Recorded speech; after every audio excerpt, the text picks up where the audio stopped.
அப்பா. ஏம்மா கலை, எவ்வளோ நேரம் சொல்கிறேன் நான்? ஒரு டீ போட்டு எடுத்துகிட்டு வந்து கொடுக்க இவ்வளோ நேரமா? பிள்ளைக்கு தலை வலிக்குதுன்னு சொல்லுத தெரியல உனக்கு? சுறுசுறுப்பாக எடுத்துட்டு வா சீக்கிரம். திரும்பவும் ஆரம்பிச்சுதுடா இதனுடைய ஆட்டத்தை. இதோ வந்துட்டா அத்தை.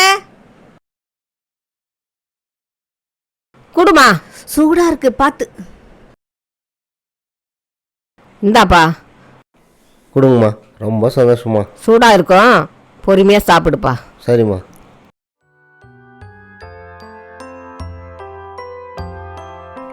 தலைவலி உங்கள் கை போட்ட உடனே சரியாயிடுச்சுமா. ஆயா, எனக்கும் தலை வலிக்குது. தலை பிடிச்சி விடுறீங்களா? வா செல்லாம், உக்கார்.